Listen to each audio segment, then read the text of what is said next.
Everyone dreams about living an uncommon life, but how we define that dream is very different for each of us. And for most, it's a lifelong pursuit. Welcome to the Uncommon Life Project podcast. We're going to introduce you to people who are living that life or enjoying the journey to get there. We're going to also give you some tools, tricks, and tips for starting or accelerating your own efforts to live an uncommon life, a life worth celebrating and savoring. Please welcome your hosts, Bryan Dewhurst and Phillip Ramsey. Hello and welcome to another podcast of the Uncommon Life Project. This is your host, Phillip Ramsey. And I'm Bryan Dewhurst. And we are with one of my good friends, Courtney Wooge, today, which is a great story in and of itself, but I'm excited to get into it. He's one of the first guests that has all 7 sources of residual income. So we're excited to dive into that. But let's go ahead and give a little background of Courtney, and then we'll jump right into it. Yeah, so Courtney is a second-generation owner of FCIS Insurance and one of the founders of the Treetown Music Festival here in Forest City, Iowa. Good story is we're here in Forest City interviewing Courtney because the microphones are hard to come by here in Forest City, I guess, and so we thought we'd take the microphone to him. Welcome to the show, Courtney Wooge. Thanks, Phillip and Bryan. Welcome to Forest City, snowy Forest City this morning. And the sky is blue, but we're going to have some fun. By the time this airs, it's going to be very hot out and beautiful and sunny and summery. But when we were driving up, it was ugly. So we're glad that you guys are on the other side of it. Hope it's a sunny day when you guys are listening to this. So. Yeah, I hope your listeners can pick up some things I've learned, because I've certainly learned the hard way on some things and the easy way on others. Yeah. So let's jump right into that. So you haven't always been sitting here as one of the owners of FCIS. Was this always a dream of yours, or was this something that just kind of came to fruition? No, complete opposite. I vowed never to return when I left Forest City, when I ran off to college. And I did work a stint with Phillip, which is how I know him. That's right. At a company called Abbott Laboratories, selling pharmaceuticals in Cedar Rapids. So it was never a dream of mine. Sometimes circumstances just happen for the better. And here I am as my father became ill and decided he needed to make a decision on selling it on the open market or convincing me to buy into the business and have this, I guess, built-in annuity from what financially I see. But it also takes work. And a quote he gave me was, it takes 99% perspiration and 1% inspiration. Very true. So, yep. Very true. So let's talk about the pharmaceutical days, because those are honestly kind of like the golden handcuffs. I said that before in post shows and past shows. So let's talk about that. Is that something, how did you get out of that? Was it chosen for you, or did you make a conscious decision? Yeah, that was a great job for the time being. But yeah, certainly I thought it was all great, except for one day when I was on a conference call, they decided that reps were no longer needed in the company. And it didn't matter if my name was Joe or Fred, or I was a rock star or a dud. Or Phillip. Didn't matter if I was a rock star or a dud. Budgets were cut, and I was no longer needed. So that was really the first shock to my system on, you know what, maybe it is worth it to pursue something that I have an ownership vested interest in. And that was kind of my first taste at, wow, I really am not in control of my destiny when those circumstances happen. Yeah, I was on that same conference call, and you and I met for lunch that same day. And I remember both of us were kind of encouraged and excited for the next chapter of our lives, because I don't think we would have ever left that position, that company. Because it's good money. It's good money and good benefits and pretty easy. Absolutely. It was a fantastic job while it was there. And great boss, Jimmy G. Yep. Shout out to Jimmy G. That's right. He was the man. But it just was not sustainable from as looking back to it. It was great, but just not sustainable. So did you come right into FCIS out of that, or was there a... No, I didn't. So my father laughed at me and said, you had the world by the tail, and all of a sudden now it's upside down. And he encouraged me at that time just to get my insurance license, just to go and get it. I had the time. I certainly had the wherewithal to do that. So I did that while I was looking for a new job. Gotcha. And just kind of dabbled my feet into it. So I got my licenses during that time. But I had not pulled the trigger yet because I had gotten another job selling medical supplies for a family-run business. I thought was a little more stable, and it turned out to be it was. But I sold medical supplies for the next 2 years almost before my dad got ill and said, "Look, it's decision time. You either here's the price. You can either buy into it, or I'm going to sell this on the open market." Gotcha. And that's where, you talk to your family members and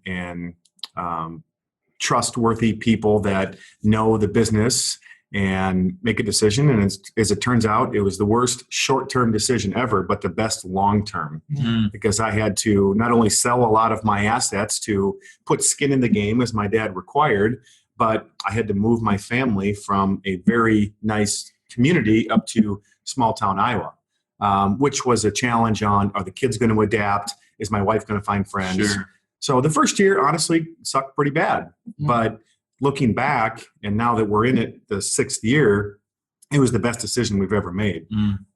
Because you just roll up your sleeves and you work. And I can see this built-in annuity now as long as we keep things moving. Sure. And also kind of cool for you to step into your father's shoes and see all the hard work that he has done over the years and the sacrifice he's made to make this extremely successful business.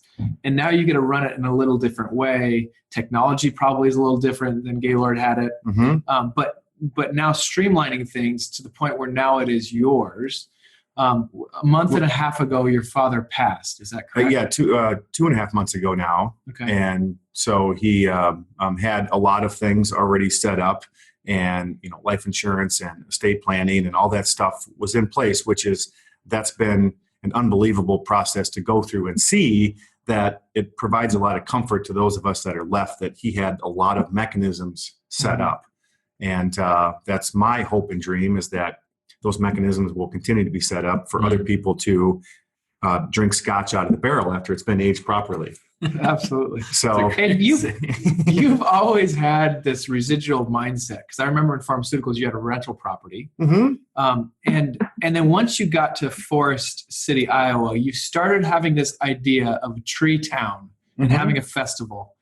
Tell us about that thought process and how that came to fruition. Well, I've always had the entrepreneur spirit and always believed that you have to have a few different eggs in the basket to be able to have some long-term wealth. I always knew that. I just didn't know the right mechanisms to play. So, you read books and you see movies and you see real estate. How hard can it be to buy some properties and rent them out and everything cash flows? And that does absolutely work. It is a way to get there, but it still does take work. Sometimes tenants don't pay, and sometimes, you have to do some maintenance things on the houses. So you got to know what you're doing. Sure. But it is absolutely a way where wealth can be built. And Shannon and I finally have sold our last property in Cedar Rapids. We've kept some all these years. And finally, the timing was right where we did sell our last property last fall. So we've had a couple here in Forest City that we've bought and sold. So we are still continuing on that mindset that for the right property, we'd love to buy, because there is some tax benefits and some long-term wealth benefits. Sure. But I've also been involved in other network marketing type pieces, and always have looked for avenues to get involved in things. Sure. Like when this Treetown Music Festival idea approached me, it was never my intent to get into the music festival world. I mean, sometimes just by networking and being out involved and knowing people, things just happen and questions are asked. So being in Forest City, I was not going to let this opportunity pass me to be involved in a large scale music festival in a town I grew up. I just didn't have it in me to say, no, I'm not going to be a part of that. But you have to be smart about it. You can't put every egg in that basket, and you have to get the right people involved. And so that's an entirely different business. Entirely. A lot of action happens in 4 days, where the insurance business, it's very, methodical, and you have to have a 2 to 3 year vision. And it's not like you can walk in and somebody just writes you a check for insurance day one. I mean, you have to build some relationships and the music industry is very, cutthroat. There are a lot of musicians trying to make it, and you're always being asked by all these musicians, listen, can I play? I'm really good. Yeah. And then there's 2,000 people behind him saying the same thing. Yeah. So, but a lot of moving parts and a lot of action in 4 days. Yeah. And so now that you're 6 years in to FCIS as running this, what things do you notice now? Like, because your dad owned this while you were growing up. What things do you now appreciate looking back as like, oh, that's why dad was doing that, or that's why dad said that, or do you have any of those moments? Absolutely. It's the relationships that he had built that all I had to do, to Philip's point, was maybe add some technology to it and add that next level of, oh, we can do that. The relationships were already there with the clubs and the insurance carriers and everything else.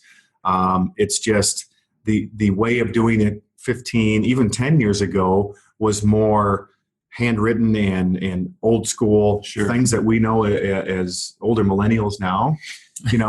Adding some video and some podcasting and some of those things have really changed the game. Sure. Even when it comes to P&C insurance. Yeah.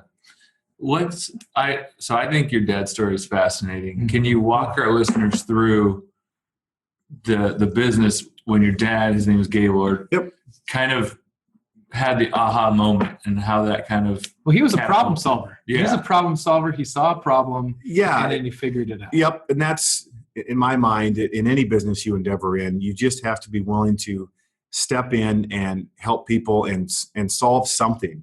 And the business started in 1978, so it's 40 years old this year. So we're having a little party this year, this summer. But he was just your average independent insurance agent that you see on every corner of America, just helping people with their houses and businesses and friends that he gets to know in the community. Well, it wasn't until 1981 where he met a fellow named John K. Hansen, and he was the founder of Winnebago Industries, a very large Fortune 500 company here in Iowa, based in Forest City. And he had an issue with customers buying RVs and the depreciation, and them getting a little upset when they would own these big motorhomes and they would have a claim on their insurance.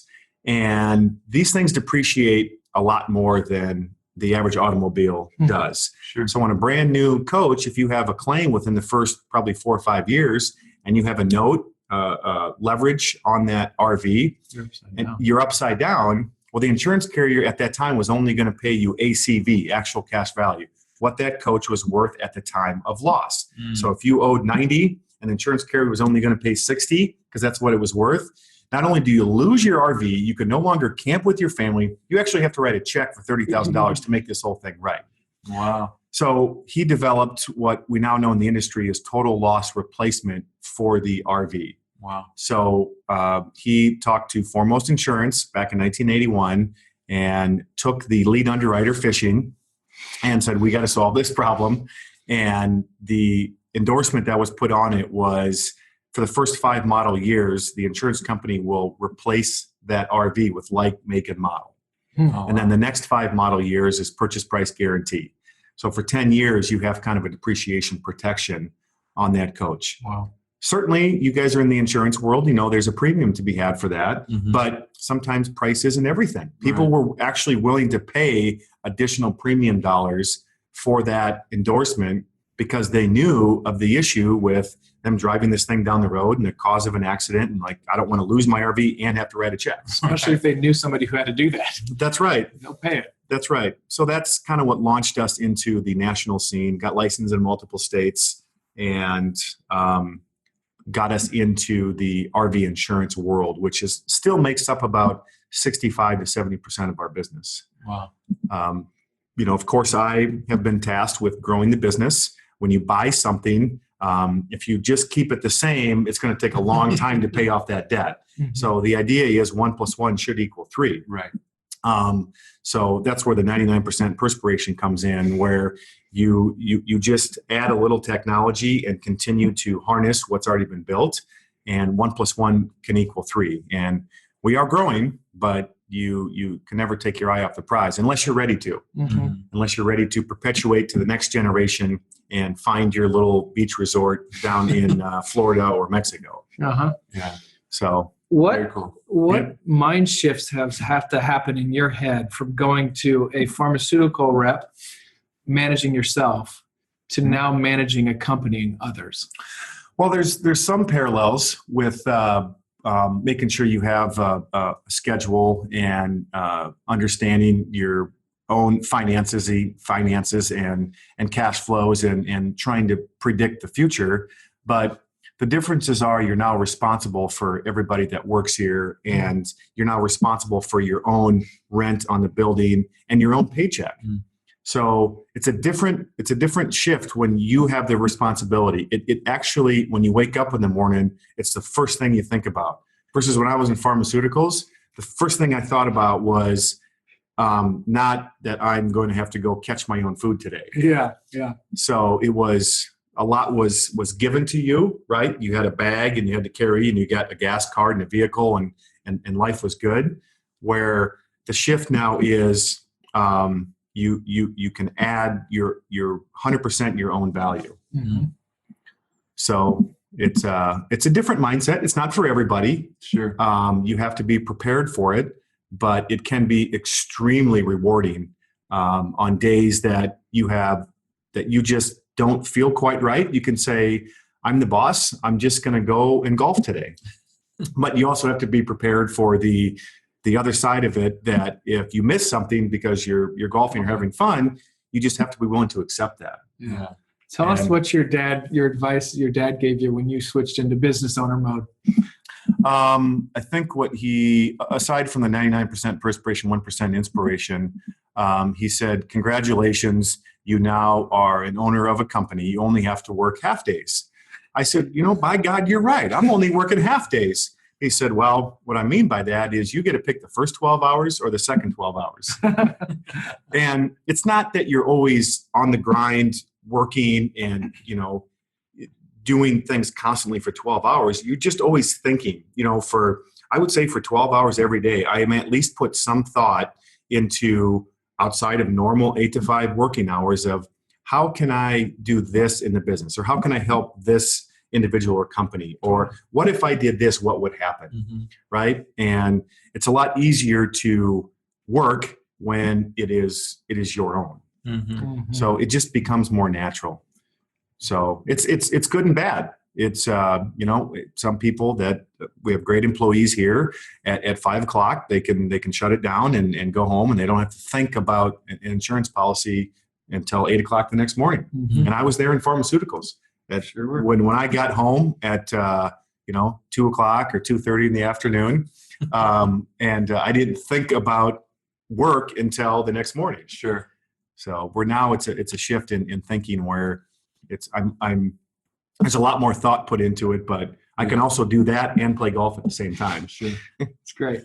Okay, I want to go to, because you're the first guest that has all 7 sources of residual income. Mm-hmm. So I want to go through them individually and then kind of talk about your situation. And then after that, I want to talk about how do you intertwine all of them together to have a cohesive plan for you and your family moving forward. So let's go through them. Let's start out with the first one, which would be banking. Mm-hmm. How do you bank, and how do you make that residual? So because of my partners that are sitting here, I have learned quite a bit from Bryan about the banking industry, because I believe your history has been in the banking industry, right? Our family, yeah, for sure. Yeah. So they have set me up on a policy where I can use my own cash to create interest off of it. So how do banks make money? Well, they make money on interest, right? One of the things they do is make interest on the spread.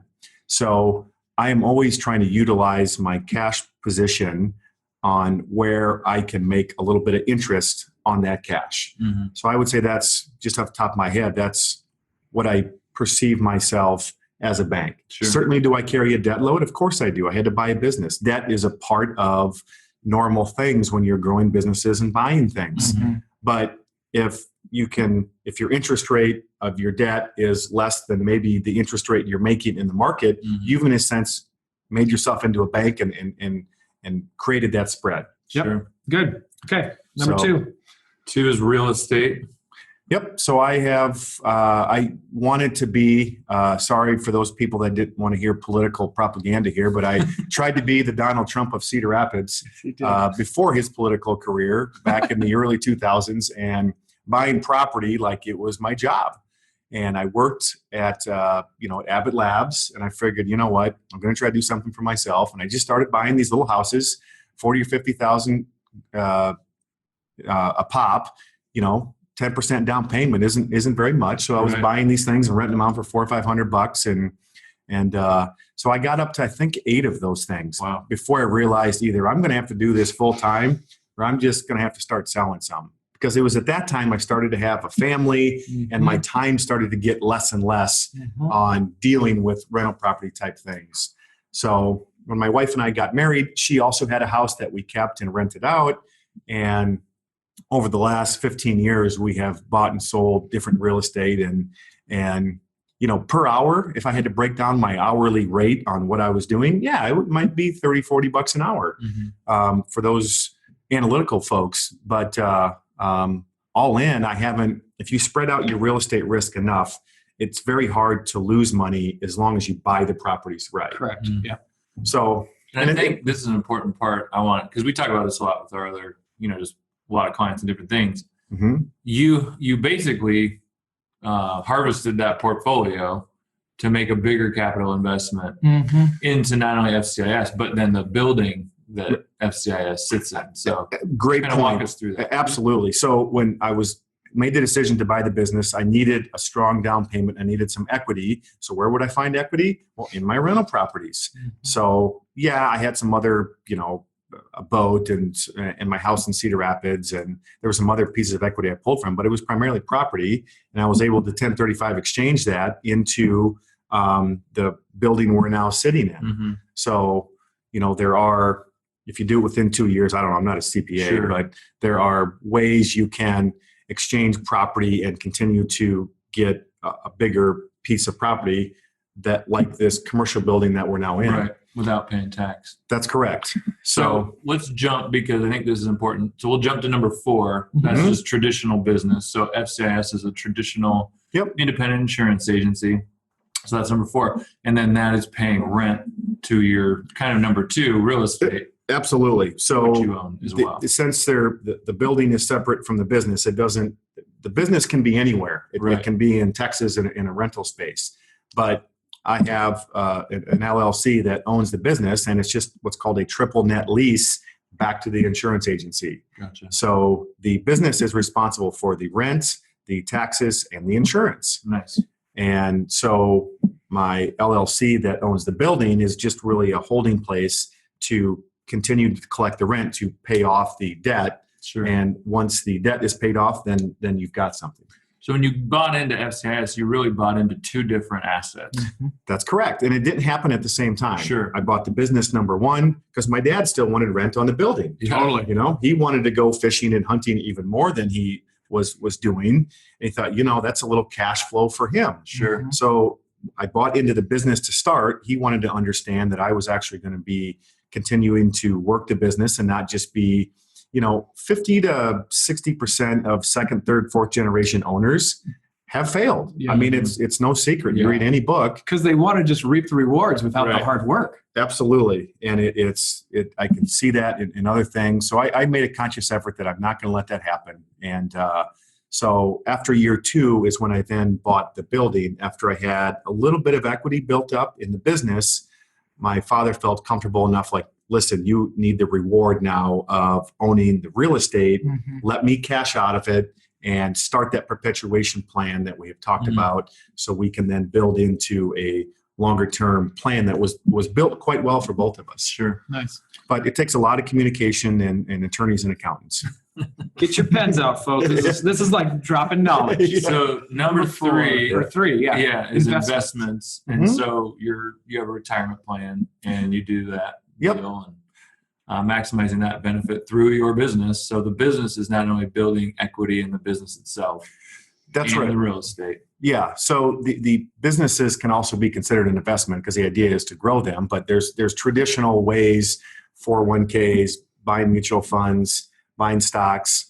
I had another idea when I was younger that I was going to be a day trader. Well, I did that for about 4 days, and I'm like, at the end of the day, I really didn't make anything. I bought and sold some stuff, and it was fun, and it was a rush.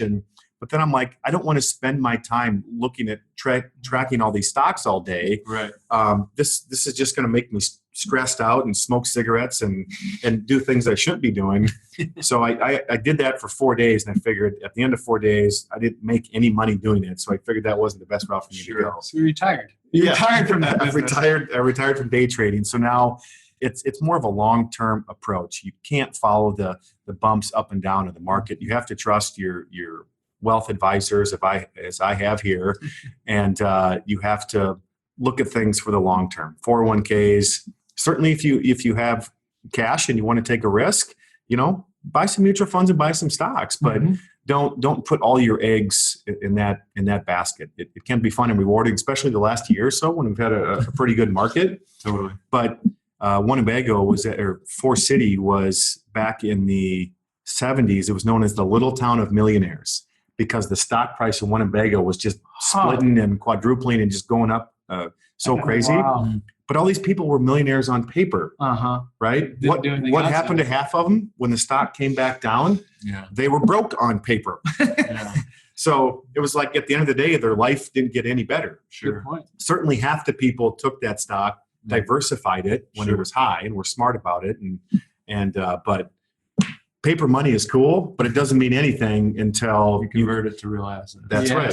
Gosh, knowledge. So then Treetown is its own separate business and legal structure, and you have it absolutely is. That was designed as a partnership. So that was my sort of taste in, I always had my dad as a partner, but having family as a partner is a little different than just having other business partners.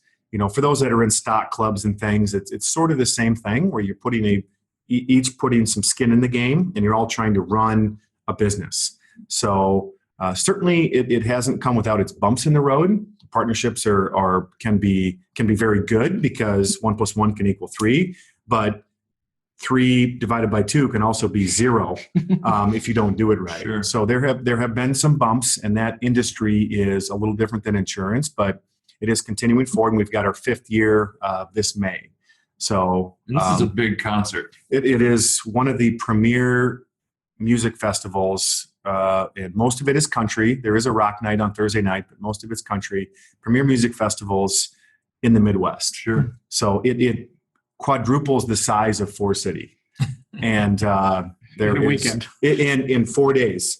People come in, and it's on the Winnebago campground. Sure. Lots of electricity and water and power out there and such. And Heritage Park has a lot of ground that the stage gets put up, and it becomes a mini city. Yeah. And again, a lot of activity, lot of zeros and commas come in and go out in 4 days. In 4 days. But it's cool to be a part of that, especially the city you grew up in. Like you're going to be. It absolutely is. And I feel kind of like a farmer. Because I'm constantly watching the weather and saying, what's the weather going to do, and how's the attendance, how are the people going to react in those 4 days? Wow. But it's another LLC that's on my tax return, and it's a startup that I got involved in that takes some time. Sure. Any startup anybody tells you that you're going to make money right away is lying to you. Run. Yeah, I heard this once. The Japanese, they say basically they don't plan to make any money off of business for the first 7 years. Yeah, 7 years. If you can't have a plan to make some money after 3 or 4, sure. You can always inject money back into it if you're growing like bananas, and that's all fine. Look at Amazon, Facebook, Sure. all those tech companies. They didn't make money for a long time because they needed all that cash to grow. It was easy. It was easy to dump fuel back on the fire, but there's value in that growth. There's cash in the bank, but there's also value in the growth of the business because that still is worth something. I always tell people it's kind of like a slingshot, though. The farther you can pull that rock back, the farther it's going to shoot out. So sometimes you have to keep pulling it back, and it's hard. But it's going to make you go. It's extremely hard when you're spending all your cash and you're building something, and there is some inherent risks there with what happens if the slingshot breaks, right? Like one of your competitors just completely undercuts you, and you can't, in 2 weeks you're done. And that's an extreme case. Sure. But it can happen. We've heard of that. It absolutely can happen. True point. Yep. So, but that's why you diversify. You keep some mutual funds. You have some real estate. You try to become a bank. Yeah. So yeah. So the next one is a subscription model or an affiliate revenue. How do you fit into that category? Subscription or affiliate model. So I guess off the top of my head, I would think that is more like an annuity where people are paying into a club and you really don't have to pump the gas much to continue to generate this revenue every month. I would say FCIS for you is exactly what I was just going to say that as long as we continue to have good policies for our customers, certainly they continue to pay the premium and we continue to help them. That is more of a subscription model. Sure. That one's a little more challenging, I'll be honest. We deal with a lot of RV clubs, which that's an easy subscription model. People pay $50 a year to be in the club, and they provide a magazine and all these other things. Sure. That's more of a traditional subscription. You're right. Clubs. So I haven't started a club yet, but that could be the next thing. We might have just come up with something. That's right. Could be at least today the Snow Shovelers Club of Northern Iowa, where you can pay a fee and you get a new shovel every year. Get the name. It'd be very powerful right now. That's right.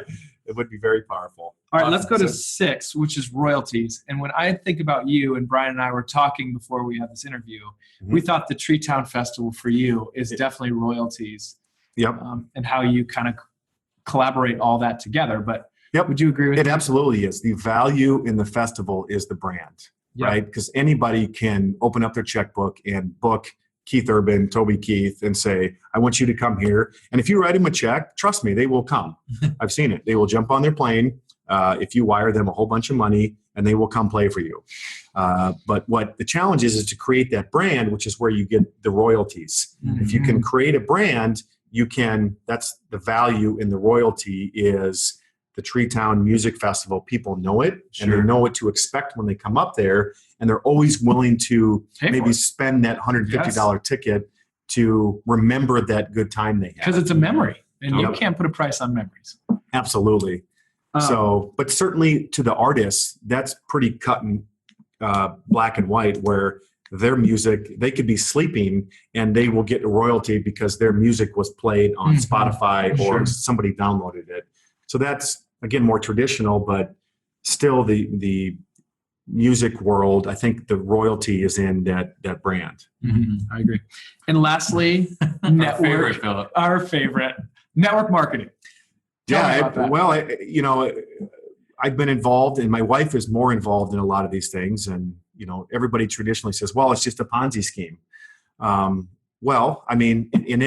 It's not really a Ponzi scheme because it's not a house of cards that's falling down. Certainly some of them, like any business model, has fallen down. But you look at any organizational structure, right? There's one person at the top, and you've got people under you that are moving the bus forward that creates this big tree effect. And it's no different than network marketing. They just do not use traditional advertising to do such. So my wife has been involved in It Works. She's been involved in a wine distribution company called the Direct Sellers. But Sellers is like a wine cellar. It's not SELLERS. It's CE. Yeah, very thoughtful. Very good brand. They're probably getting some royalties off of that. But and back in the olden days when I had a million ideas as well, if people remember the Quick Star and the Amway days. Oh, yes. And, you were approached by every single one of your friends. And I was a young entrepreneur trying to make it in this world. I'm like, that is a heck of a business model. I am in.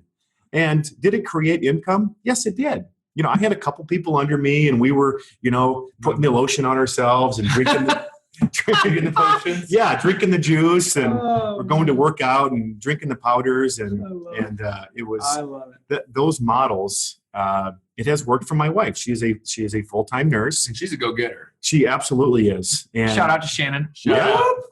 yeah, being mostly a full-time mother and full-time wife to me, she's got a lot on her plate. Yeah. Yeah. And- Sometimes it's hard to even fill up the gas tank. She has so much going on. Absolutely, yes. Sometimes the gas tank doesn't get full, but we look past those things in our marriage, and we still continue to deal with the time that we have during the day to do these things. And part of what she does is when she's at home with the kids and doing random things is, she gets involved in these network marketing opportunities because you can do those from anywhere. As long as you have a mobile device, you can do it from anywhere. Yeah.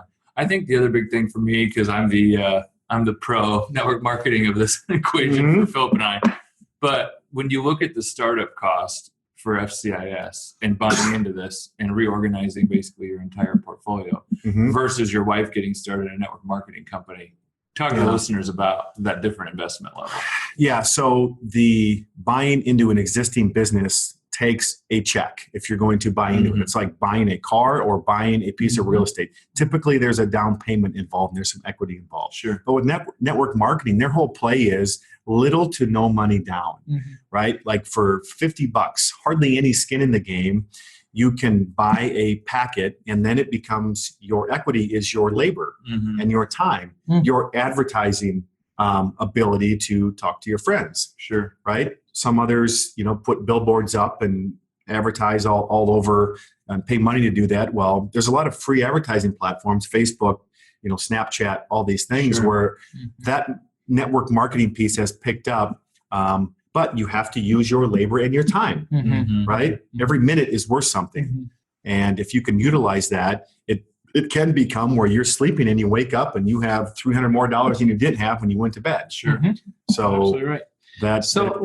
Let's kind of start wrapping this up because we're starting to kind of go over time. But I would say for the 7 sources of residual income that you just talked about in each one of your examples, I think the way that they all tie together is they're all dealing with more cash flow for you and your family. And that's the way you went into it. And I would say for you, you're never afraid to make a calculated risk as long as it helps you with your cash flow. And that's how they all are kind of organized for you and your family. And that's how they fit together because it's pushing you forward or moving the bus forward, as your analogy is, to help you in cash flow, diversifying all the same, all without taking your eye off the ball where one of them might take way more time than the other. They're all streamlined together for the cash flow.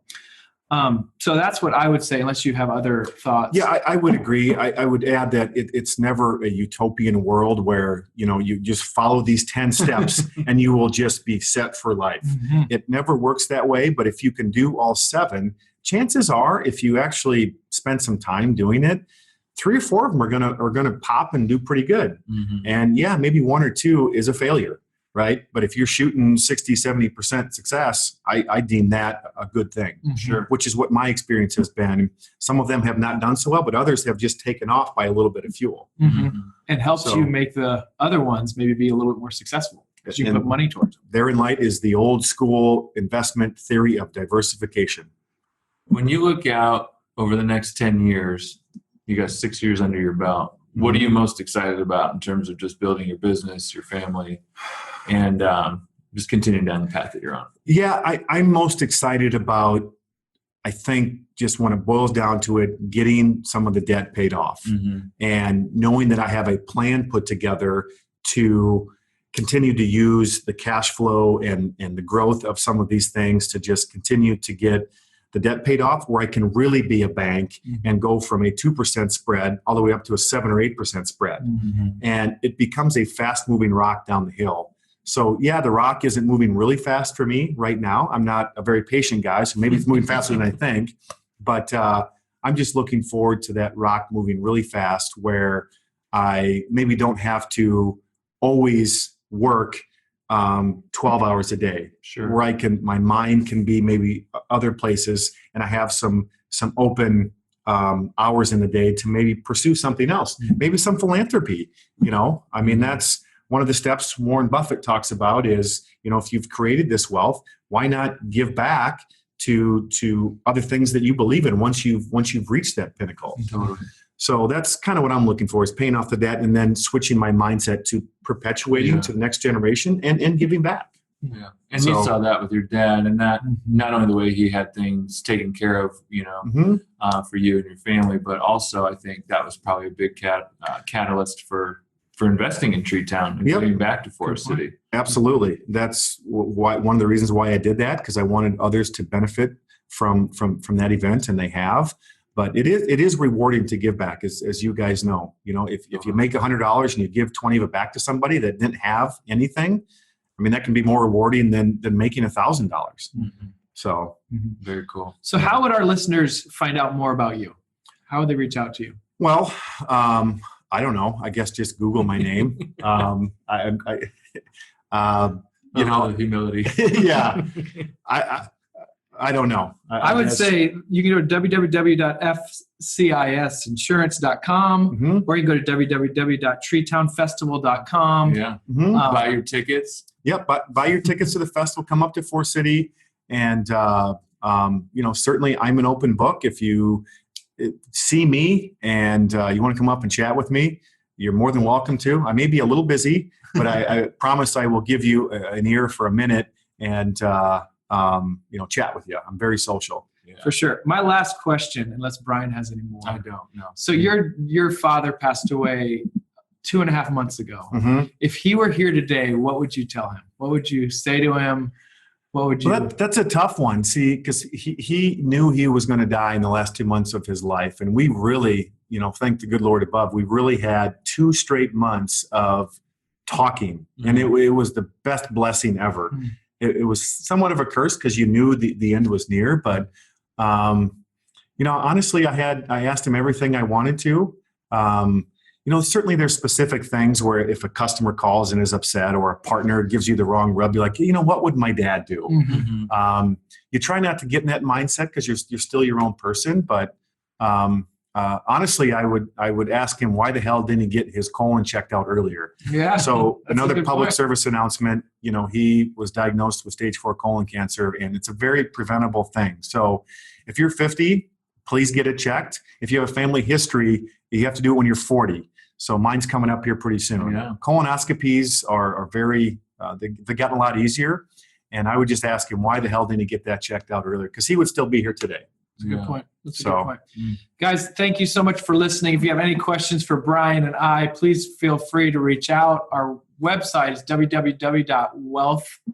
What in the world is it? Edit. Oh my gosh. Guys, if you have any questions, please feel free to reach out to Bryan and I at www.uncommonwealth.com. Our phone number is 515-650-3009. We would love to hear where you guys are at, any questions you'd have. Thank you so much, Courtney Wooge, for your time. And you've been listening to Uncommon Life Project. This is your host, Phillip Ramsey. And I'm Bryan Dewhurst. Thanks for listening, everybody. Have a great day. Guys. You bet. Bye. That's all for this episode of the Uncommon Life Project, brought to you by Uncommon Wealth Partners. Be sure to visit uncommonwealth.com to learn more about our services. Don't miss an episode as we introduce you to inspiring people who are actively pursuing an uncommon life.